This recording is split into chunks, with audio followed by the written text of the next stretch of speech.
magpatuloy kayo, magpakasakdal kayo.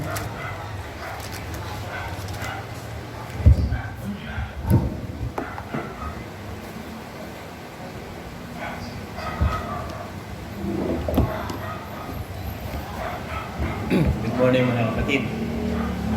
Katulad nga ng sinabi ng Panginoon ngayon, magpakasakdal tayo, magpatuloy tayo, gaganapin natin ang kalooban ng Diyos sa huling araw.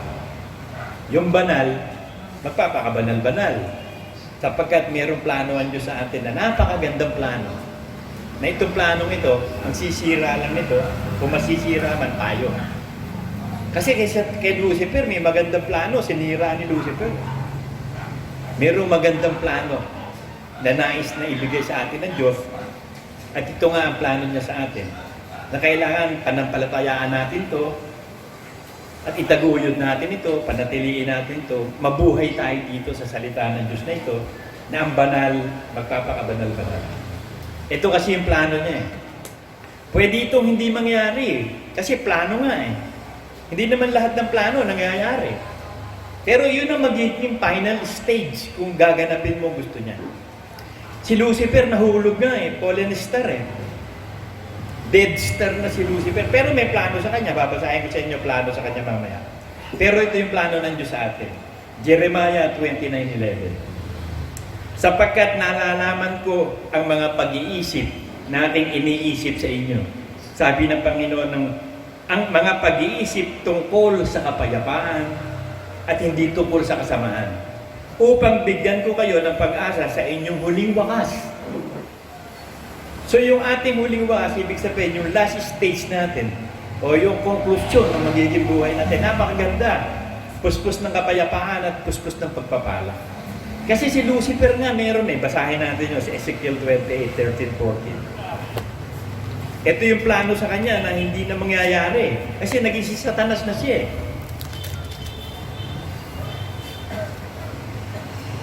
Hindi na siya pwedeng makabalik kay Lucifer eh.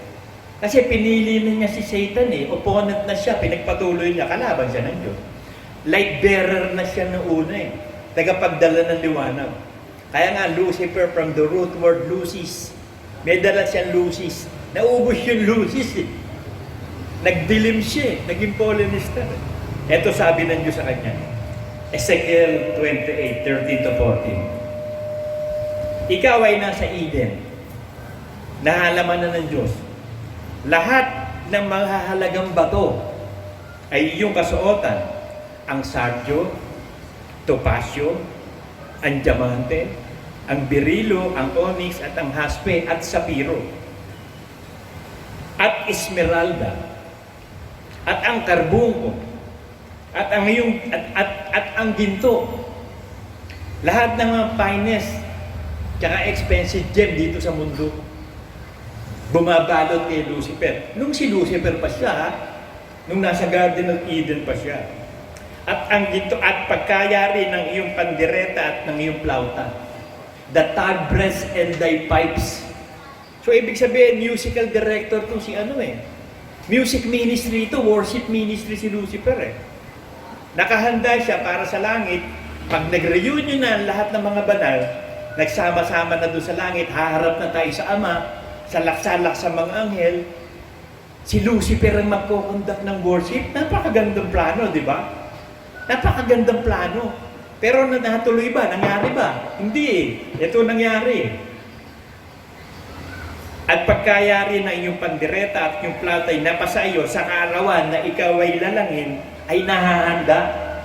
So noong lalangin ng Diyos si Lucifer, may preparasyon para kay Lucifer. May plano. Ikaw ang pinahirang kerubin na tumatakip at itinatag kita na anupat ikaw ay nasa ibabaw ng banal na bundok ng Diyos. Ikaw ay napanhik manaog sa gitna ng mga batong mahalaga. Ito yung ginawa ni Lucifer, Isaiah 13:14 din. Basahin natin.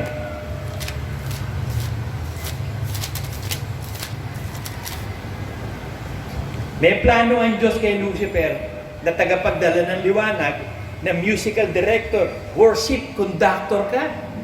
Pero mo, pagsamba doon sa langit, dumadagundog na pagsamba. Ang gagawin natin, ikaw yung magkukonduct mo, napakalaking karangalan. Kumbaga sa ano, ikaw talaga superstar, rockstar. Kaya hindi nyo mapapansin lahat ng banda, puro rockstar, katulad ni Satanas. Di ba? Talagang hindi rin sila tutugtog ng hindi nakadroga para makapag-entertain ng tao.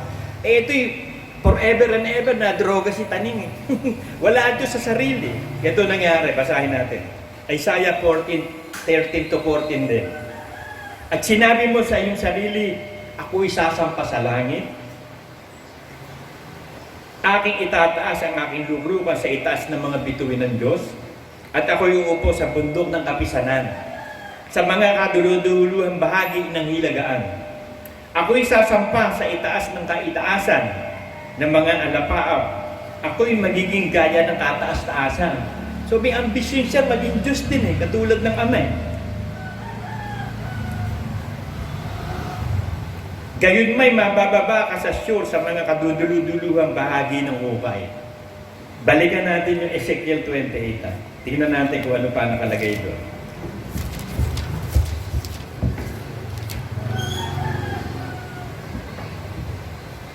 Ikaw ay sakdal, kasunod ng 13, 14, 15. Ikaw ay sakdal sa iyong mga lakad. So perfect siya. Mula sa araw na ikaw ay lalangin. So nung lalangin si Lucifer, perfect si Lucifer. Perfect in beauty, full of wisdom. Cherubim, napapalibutan ng lahat ng mahalagang gem. Hanggang sa ang kalikuan ay nasumpungan sa iyo. So hindi natin alam how many billions of years kaya, or trillions or nonillions of years, na ang piliin ni Lucifer ay maging si Satanas siya. Nagsawa ng pagiging banal. Nahulog, gusto masama naman. Ayaw niya na ng araw, gusto gabi. Ayaw niya ng kabutihan, kasamaan naman, nasumpungan sa kanya, sabi. At nasumpungan sa iyo ang kalikuan. Dahil sa karamihan ng iyong kalakal ay kanilang pinuno ang gitna mo ng pagdataas. At ikaw ay nagkasala. Kaya't inihagis kitang parang dumi mula sa bundok ng Diyos, at pinahama kita o tumatakip na kerubin mula sa gitna ng mga bato mahalaga. Sa tribulation, ibabaksak siya sa lupa. Sabi sa Revelation, yung nandadaya ng mga bansa ay talo na, ibabaksak na sa lupa ito. At yung persecutor ng brethren, wala na. At pagkatapos nito na maitapon dito sa lupa, magwawala naman to si Satanas. Maghahanap siya ng mapoposes niya, nalalaban. Ito yung Antikristo. Ipoposes na niya ang Antikristo kasi konting panahon na lang Tapos nun, maghahari siya dito sa tribulation period hanggang sa ibaksak na ng Diyos yung tribulation yung 70 weeks of Daniel, yung napakatinding tribulation sa lupa. Para naman iligtas niya yung bayang Israel. Kasi may plano rin sa bayang Israel. Ang problema naging infidel ang Israel Nakipag-asawa sa ibang Diyos, sumagot sa mga Diyos-Diyosan.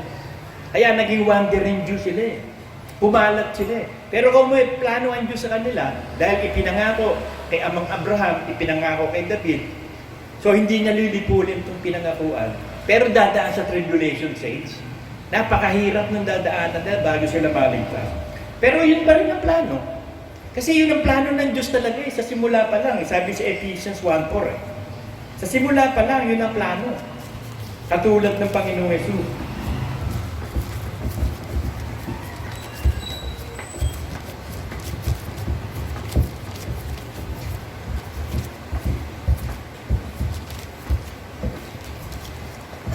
Ngayon, sumabay ka sa plano. Do not go against the current or the flow. Against the flow of traffic Kung ano yung tinatakbo, sumabay ka lang. Catch the wind of the Spirit. Kung ano yung gusto ng Espiritu, sumabay ka doon. Huwag mo kontrahin. Kasi yun ang plano Ito sabi, Ephesians 1:4 Ayon sa pagkapili niya sa atin sa Kanya, bago itinatag ang sanlibutan, so wala pang heavens. Third heaven pa lang noon. Wala pa yung first heaven, wala pang second heaven, wala pang earth, wala pang mga star, wala pang galaxy, may third heaven na.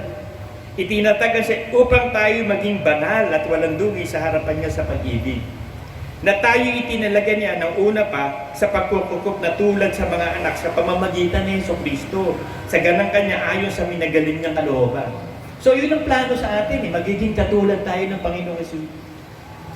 Tayo ang kanyang gawa Tayo nilalang ayon kay Kristo Jesus para sa lahat ng mabubuting gawa na inihanda na upang ating lakaran. So huwag kang mapapagod sa paggawa ng mabuti. Meron kasing mga Kristiyano na napapagod. Kaya sabi ng Diyos, huwag kayong magimagod. Ibig sabihin ay mapapagod. Bakit niya sasabihin kong mapagod kung hindi walang mapapagod?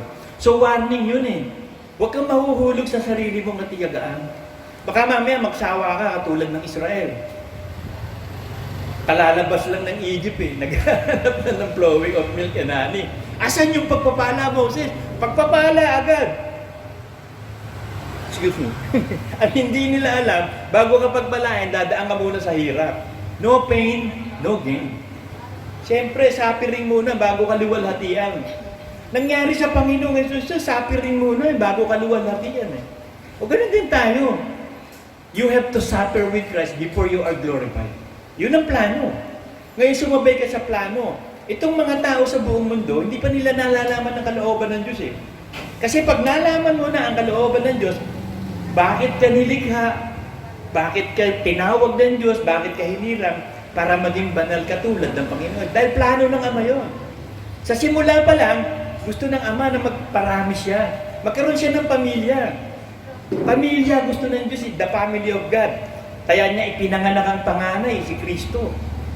Nanggaling si Kristo sa Ama, ipinanganak niya, ipinanganak din tayo ng Ama. Kaya meron tayong Ama ng mga Espiritu. You have to be born. Kasi yung unang kapanganakan, hindi ka maniligtas, laman yun Kaunting panahon lang yun dito, 120 years ang maximum. Ang gusto ng Diyos, forever and ever. Yun ang plano. Ngayon, yun din ang gustuhin mo. Huwag kang small time. Kailangan big time. Kasi ako nung bata ako, big time pa ako Kahit pag nagsusugal ako, gusto ko todo lang ng todo. Sanay ako magsugal nung bata Maliit pa ako, sugarol na ako. Hanggang sa iyon. Kaya hanggang ngayon, ang hobby ko nga, poker pa rin sa internet Shinga, tsaka Texas Hold'em. So, ibig sabihin, mga kapatid, na talagang ganun nandun na yung plano ng Diyos sa atin, huwag ka lang mahuhulog sa pananampalataya. At pag hindi ka sumunod, tatakwil ka rin ng Panginoon, sabi sa John 12.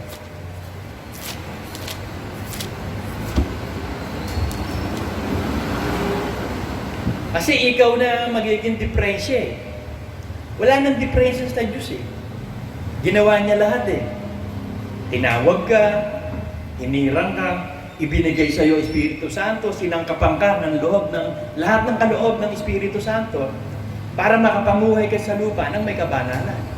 Ginagabayan ka ng Diyos. Ikaw ang pumili ng sarili mong kapahamakan, mapapahama ka.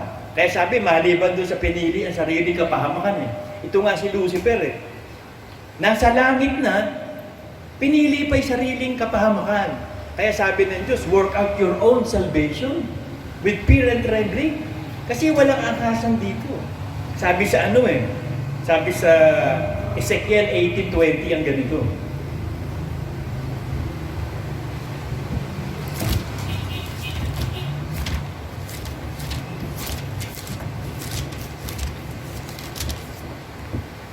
Ang kaluluwa na nagkakasala, mamamatay. Ang anak ay hindi magdadanas ng kasamaan ng ama o magdadanas man ng ama ng kasamaan ng anak. Ang katwiran ng matuwid, sa kanya. At ang kasamaan ng masama ay sa kanya. So walang angkasan Kahit nga ang tatay mo pa'y apostol Ako yun nga napansin ko Si Brother Manny, halos lahat ng anak tumalikod yata Biruin mo anak na apostolo, di ba? Tinitingnan ko si Brother Manny, ano kaya ginawa ni Brother? Alam ni Brother Manny, wala siyang magagawa Kasi sabi sa Ecclesiastes yun walang tao na may kapangyarihan pumigil ng diwa o sa araw ng kanyang kamatayan sa atin. Kasi mangyayari, meron tayong asawa, meron tayong anak, kapatid, magulang na pupunta ng impyerno dahil hindi sila sumasampalataya. So ang gagawin naman ng Diyos na solution doon, aalisin yung memory mo pagdating na ng umpisa na ng eternity. Para hindi mo na maaalala yung anak mo na naimpyerno. Yung nanay mo, tatay mo na naimpyerno. Yung asawa mo na naimpyerno. Wala ka nang naalala kundi nakikilala mo lang ang Diyos. Wala na yung memory mo, aalisin eh. Yun ang solusyon ng Diyos. Kaya ngayon, nagkakakilala pa tayo. Magkakakilala pa tayo dun sa langit. Kasi si Moses, nakilala niya si Elijah. Kaya si Moses nung nagkaroon ng transfiguration eh. Nagsisignify yung transfiguration ng rapture ng alive at saka rapture ng dead. Si Elijah, buhay yun eh. Nag-glorified kasama ni Kristo doon. Si Moses namatay yun, nag-glorified din eh. Glorified. So, nakikilala pa rin ni Peter. So, ibig sabihin, nakakikilala, pag wala, hindi pa sinisimulan ng Ama ang eternity, hindi pa siya gumagawa ng bagong langit at lupa, may memory pa. Makikita pa natin yung mga masasamang taong gumawa ng kasamaan sa atin na itatapos sa impyerno. Malalaman pa natin yun.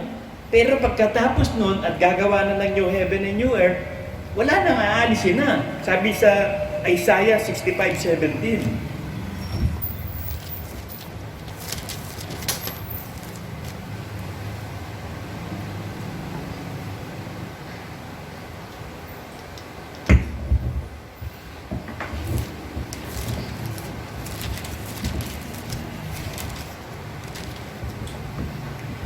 Basahin natin. Sapagkat narito, ako'y lumilikha. Ibig sabihin, present progressive yung panahon na yun. Hindi pa nakakalikha eh. Kaya noong oras na yun, lumilikha. Creating present progressive tense. Present na ginagawa. Nung nasa langit na to, tapos na ang millennium period dito, tapos na ang langit, tapos na yung tribute, tapos na. So, tinitipon na ng Diyos, rewarding na to eh. Pag nagawa na yung bagong langit at lupa, magre-rewarding to sa bagong langit, bagong lupa eh. Narito ako'y lumilikha ng mga bagong langit. Kasi sabi ko nga, ilan kaya ito? Mga eh. 2 or 3, mga na yun, di ba? Ang nilikha pa lang ng Diyos, yung third heaven na bahay niya. Tapos yung first heaven, second heaven. Susunugin yun. Yung first heaven, second heaven. Ang ititira lang yung third heaven. So, ang matitira yung third heaven, so pag magkakaroon na ng last judgment, tatapon na sa impyerno, sa dagat-dagatang apoy, gagawa na ang Diyos ng bagong langit, bagong lupa. So, mga langit at ng bagong lupa. So, isa lang ang lupa. At ang mga dating bagay ay hindi na maaalala o mapapasaisip na. So, lahat ng dating bagay, all the former things, hindi na mapapasaisip. Deleted. Deleted forever. Kung baga siya nag-upload ka sa YouTube, pag dinelete mo, sasabihin sa'yo ng YouTube, deleted forever, i-yes mo, deleted forever. So, deleted forever lahat ng memory natin. So, hindi ka na malulungkot sa langit. Para kang batang paslit. Para ka si JK na apo ko na kumakatawa, grabe. Natatawa ka rin pag tumawa siya. Makahawa ka. Ganun tayo sa langit. Para tayo mga batang paslit, kaya sabi, o hindi ka magiging katulad ng bata, hindi ka makakapasok sa langit. Sapagkat ang langit ay para sa mga bata. Puro kasiyahan ang nandun, walang kalungkutan, puro laro. Kaya sabi mo, sana loobin ng Diyos na gumawa sila ng sangkaterbang langit. Para madami tayong papasyalan, madami tayong pupuntahan. Pasyal lang tayo ng puro kaligayahan na doon. Kasi dito sa lupa, puro kayo kapighatian, sabi. Ano itong ibinigay ng Diyos sa tao upang pagsanayan? Mga kahirapan at kapighatian. At si Kristo'y bihasa sa kapighatian. So, ibig sabihin, ganun din tayo gagawin tayong bihasa sa kapighatian. Sanay na tayo sa mga persecution, sanay tayo sa kahirapan, sanay tayo lahat. At bibigyan tayo ng Diyos ng pagpapala. Kapag tayo ay nakakaranas ng mga persecution with blessing, may pagpapala yun. At hindi tayo pababayaan ng Diyos. Kailanman, hindi siya magpapabaya sa atin. God will always provide. He is a great provider in all things. Sabi ng Philippians 4:19.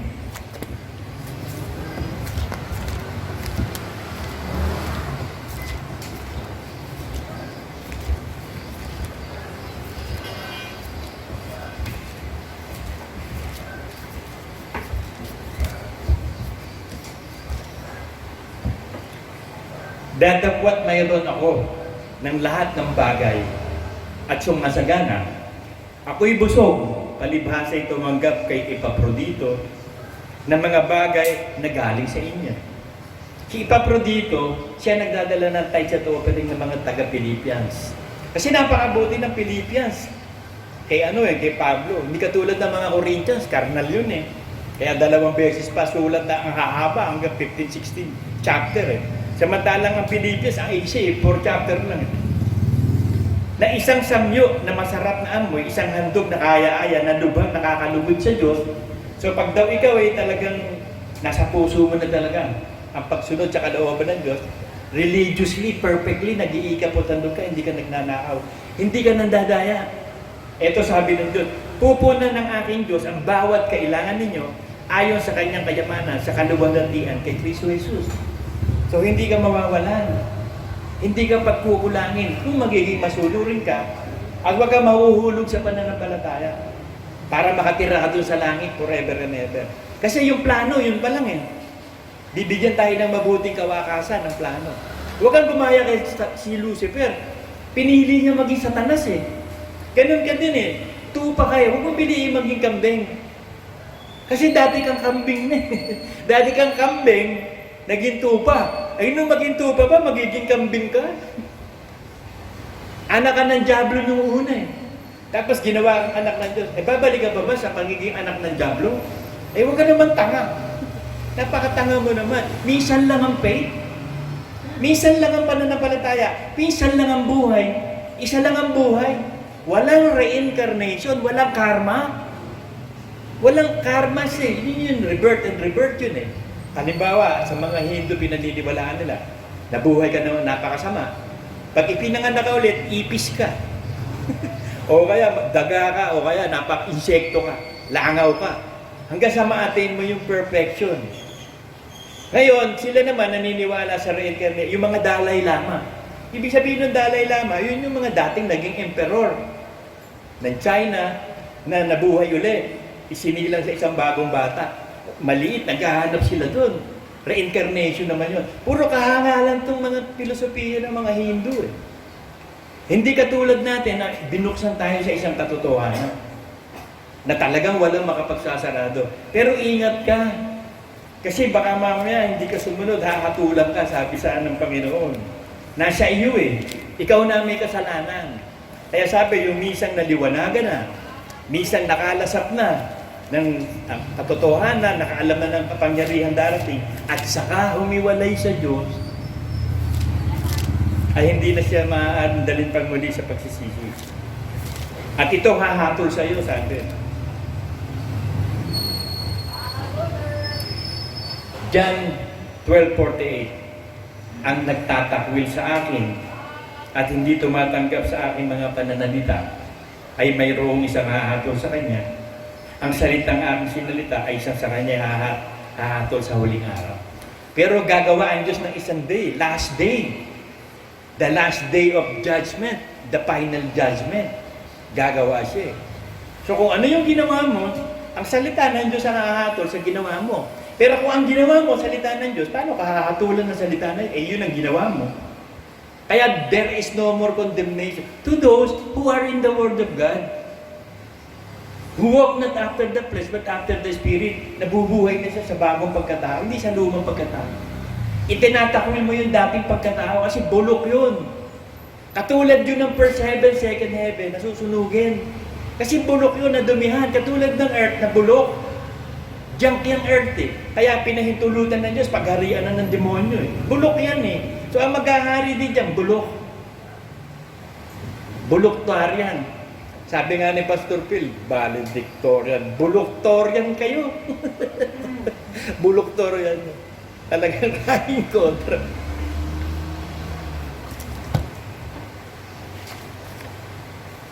Kung walang pananampalataya, you cannot please God. Sabi ng Hebrews 11:6. At ang pananampalataya kay Kristo Jesus. Paniniwalaan mo na ipinanganak ka ng Ama, paniniwalaan mo bago kang nilalang, nakipag-isa ka kay Kristo, so yung dating bagay sa iyo, wala na. Ipinako na sa krus ang dating mong pagkatao at nabubuhay ka sa bago. Kaya ang buhay mo ngayon, nasa kabanalan, Word of God, living epistles, tayo mga buhay na sulat. Tayo mga walking letters of God. Sabi ng Psalm 81:10,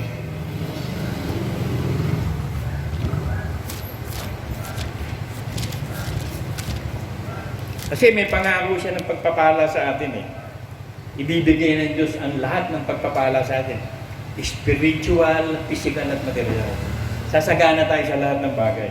Ito sabi niya sa Psalm 81:10, ako ang Panginoon mong Diyos na naglabas sa iyo mula sa lupain ng Ehipto. Bukhin mo ang iyong maluwang na bibig at aking pupunuin. So ang gusto ng Diyos, ibuka mo na yung bibig mo, itodo mo buka. Kasi pupunuin eh. Ibig sabihin, sumampalataya ka na ng malaking pananampalataya kasi mangyayari yun. Dream big because we had a big God. Natatandaan ko nga na sabi ko, Panginoon, bigyan mo kami ng sasakyan para kay baby na para hindi na kami nahihirapang kagagrab pagpunta-punta sa ospital. O niloob ng Diyos, binigyan kami. Kaya ngayon, nagkaroon kami ng sasakyan. So, you have to dream big eh. Natatandaan ko, alam niyo, pag naglalakad ako sa Evergreen, meron doon kotse na gusto ko. Kada ako dadaan doon, hinihipo ko yun. Sabi ko, you are mine. Isang araw, magiging akin ka. Yan ang gusto kong sasakyan. Ginawa ng Diyos yun. Because of that faith. Kilala niyo si Donald McDonald's sa New York. Nagkatumayo siya doon, sabi niya, in this place, the biggest and successful hamburger food shall be built. Ayun, si McDonald. Ganon din, by faith si McDonald. Masipag. Sabi ng Diyos, ang masipag na kamay, yayaman. Kung may pagtitiwala siya, wala natin yung spiritual na blessings. Kasi kahit nga yung mga Arabians, pinagpala, anak ni Abraham yung mga yan eh. Pero spiritual blessing, meron pa hindi sa Israel, binigyan. Sa lahi ni Isaac, sa lahi ni Abraham kay Isaac, hindi kay Ismael. Pero sabi ng Diyos, pagpapalain ko rin siya. Kasi pinalayas nga, di ba? Anak sa labas eh. Pinalayas ni Sarah. Hindi pwedeng kasama yung anak sa loob o yung tunay na anak sa pangako. Pinalayas. Nakita ng Diyos, nauuhaw si Ismael mamamatay eh. Tinulungan ng anghel yung si Hagay para makakita ng iinumin. Nakainom si Ismael. Pagkat pinagpala rin ng Diyos yung anak ni Abraham na si Ismael eh. Pero ang tunay na pagpapala ay ang buhay na walang hanggan sa lahi ni Isaac, the laughter of God, ligaya ni Kristo Jesus. Kasi Isaac is the ligaya ni Kristo Jesus eh. Isaac is the laughter of God. Kasi natawa si Sarah eh. Biruin mo ba naman, 100 years old na nun si Abraham. Ipalagay mo, ilang years na lang si Sarah nun. Talagay mong 98. Sinabi ng mga anghel na maglilihit, magbubuntis eh. Magpanganganak eh. Narinig niya, tumawa siya. Sabi ng mga anghel, ba't ka natawa? Imposible ba sa Diyos yun? Wala bang, hindi pa kayang gawin ng Diyos yun? Kaya ang ipapangalan mo sa anak niyan ay Isaac, the laughter of God. Kasi natawa nga eh. Kaya Isaac is the laughter of God. Ganun din tayo. Tayo ang ligaya ni Kristo Jesus, Covenant Gospel Church. Kasi yun ang talagang ligaya ni Kristo. Sabi sa Proverbs 22, 8:22 yata eh. Ang ligaya ng Ama ay ang anak. At ang ligaya ng Panginoong Jesus ay mga nilikhang mga tao. So ang magiging ligaya ng Ama, si Jesus Christ. Ang anak niyang kinalulugdan. Ang kinalulugdan ng Ama, ang anak. Kaya kapag ikaw ay nasa anak, kinalulugdan ka na rin. Kasi kasama ka, siya yung ulo, ikaw ang katawan. Kaya tayo niligtas dahil ang ulo mo, si Jesus Christ. Kasi ang Diyos na natutuwa lang siya, naluluwalhati lang siya sa kanyang anak. Kasi napakamasunurin ni Kristo. Yun ang gusto ng Diyos sa simula pa lang sa atin. Maging masunurin tayo. Hindi disobedient katulad ni Lucifer. Kaya kapag ikaw disobedient, ang tatay mo si Lucifer naging disobedient tayong lahat Nahulog ang tao sa kasalanan. Kaya naging anak ng demonyo lahat ng tao. So kailangan makabalik Wala na yung Garden of Eden Inalis na yung supply sa'yo na magaan. Kaya sabi ko nga sa inyo, ang unang inalis sa sumpa, pastor, hindi nagtatrabaho. Kapag ikaw pastor, hindi ka magtatrabaho dahil wala ka sa sumpa. Ngayon, yung nagtatrabaho naman, hindi ka putandog mo para maalis ka sa sumpa sa trabaho. Sumagana trabaho mo, lumaki sweldo mo, mapagpala ka. Pag nagnegosyo ka, ibigay mo ng buong-buong mga types of offering, masasagana ang negosyo mo. Uunlad ka sa lahat ng bagay. Yun ang plano eh. Mabuting kawakasan. Kaso wala nga kawakasan tayo eh. And we shall live happily ever after. No end. Yun eh. Ang ibig sabihin ng kawakasan, yung magiging conclusion ng buhay mo. Yung final conclusion, ano yung resulta. Kasi hindi naman importante yung pasimula eh. Ang importante yung pagtatapos, yung graduation. Ako nga, nagsimula ako nag-aaral eh. 8 taon ako nag-aaral eh. 2 taon ako nagbulak-bulak eh. Bago ako nakagraduate ng 5-year course na yun eh. Sabay ang ano dun eh. Schooling and pleasure. Sabay ang pag-aaral, sabay ang bisyo. Binagsabay ko. Habang nag-aaral ako, may bisyo ako. Kaya nga, kung kailan ko lang gustong ipasa sa sarili ko eh. Kaya nga, sabi nung teacher ko nung grade 1 ako eh. Anong gusto mo? Valedictorian o salutatorian? Salutatorian. Kasi pag valedictorian, expecting ka gawang paano kung tama din ako, ayoko maging magaling? Salutatorian na lang. Tama rin man ako, hindi ako masisisi. Salutatorian lang, hindi naman ako valedictorian eh. Buluktorian pa nga eh. Tawag sa akin, buluktorian. Ano kung buluktorian ako? Sa Diyos naman, valedictorian ako.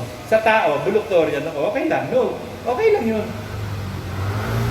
So, ang importante dito, mga kapatid, itong mga huling araw na nalalapit sa buhay natin, kinakailangan maging seryoso ka na talaga. Magpakabanal-banal ka. Lahat ng kalooban ng Diyos na sinasabi sa iyo ng Espiritu, gawin mo. Do not grieve the Holy Spirit of the Lord. Huwag mong paiyakin. Kasi pag umiyak yan, iiwan ka niya. Tinan niyo yung mga anak niyo. Kapag pinalo mo at umiiyak, iniiwan ka. Umaalis. Lilisan ng Espiritu Santo kapag lagi kang gumagawa ng kasalanan. Nag-grieve siya, nalulungkot siya. Lagi mo na lang pinalulungkot, tatagal ba yan sa iyo? Di aalis siya. Pasayahin mo, hindi aalis yan. Glorify the Lord, hindi siya aalis. Pero grieving the Holy Spirit, iiwan ka na eh. Kaya nga sabi ni David, di ba? Huwag mo kong iwan yung Espiritu Santo. Bighaan mo ako ng isang matuwid na Espiritu at isang pusong banal na puso. Renewed heart, isang binagong puso. Huwag mo kong lisanin ng iyong Espiritu Santo. Huwag mong alisin ang aking pangalan sa aklat ng buhay. Kasi pwede yung maalisin. Pero ano sabi ni Moses nung magkasala ang Israel?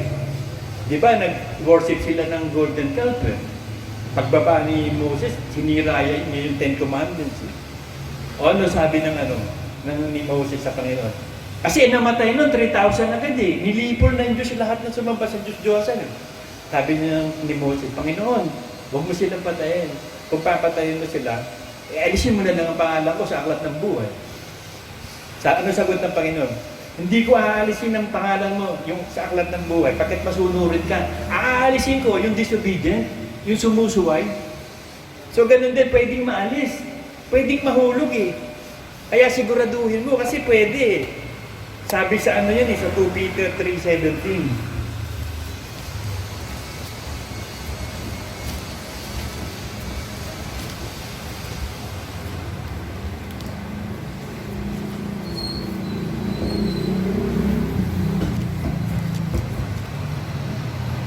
Kaya nga, maluwag kung nito. Dapat palitan to ng wire. Yung microphone ang maganda, yung wire pangit. 2 Peter 3:17. Kaya nga mga minamahal, yamang nalalaman na ninyo ng una ang bagay nito'y magsipag-ingat kayo. Baka kung maligaw kayo sa pamamagitan ng kamalian ng masama, mahulog kayo sa inyong sariling katiyagaan. Baka mahulog eh. Sayang. Meron din siya sinasabi sa 2 John 1:8. Ang ganito. Mag-ingat kayo sa inyong sarili upang huwag niyong iwala ang mga bagay na aming pinagpagalan. Kasi pwede mong iwala eh. Pwedeng iwala eh. Kasi ang ibinigay lang sa iyo, authority to become the children of God. Otoridad. Parang halimbawa, binigyan ng kanang right to own na isang lote. Wala ka pa titulo eh. Right to own lang eh. Hindi mo nasunod yung patakaran. Tinanggalan ka ng right. Hindi wala kang lupa. Wala kang titulo ng lupa. Plano pa lang yun eh. Kandidato ka pa lang. Pwede kang hindi iboto. Ganon din dito kay sabi, magiganti sa inyong sarili. Upang huwag niyong iwala ang bagay na aming pinagpagala, kundi inyong tanggapin ninyo ang isang lubos na kagantihan. Para magkaroon talaga ng buhay na walang hanggan. Kahit ginawa ka ng mabuti, pwede kang gawin ng masama pag nagpakasama ka. Sabi sa Joshua 24.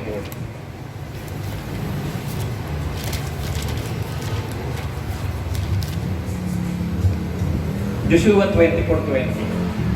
Kung inyong pabayaan ng Panginoon at maglingkod sa ibang mga Diyos, ay hihiwalay nga siya at gagawan kayo ng kasamaan, lilipulin kayo pagkatapos na kanyang gawan kayo ng mabuti.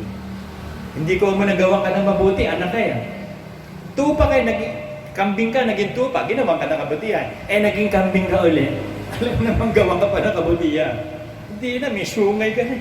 Karaanan si Satanas, gagantihan ka pa ba ng kabutihan? Parurusahan ka naman. So, ganun lang ang sistema mga kapatid. Kasi minsan nga kaya makipagbaka ka ng mabuting pakikipagbaka. Sabi sa Jude.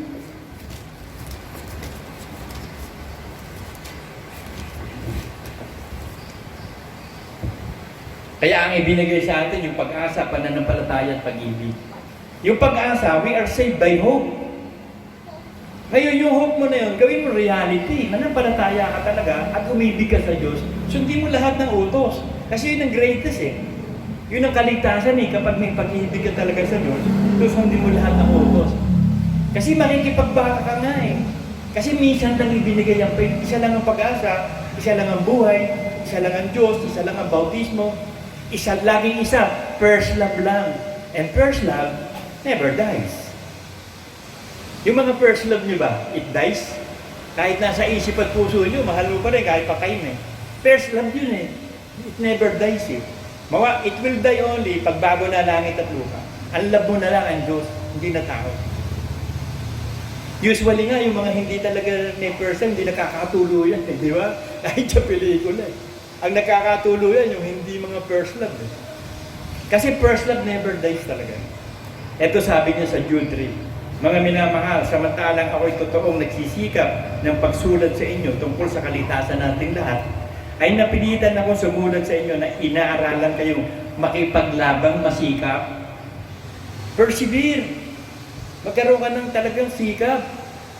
Lumabang ka ng pananampalataya dahil sa pananampalataya na ibinigay na minsan at magpakilanman sa mga banal.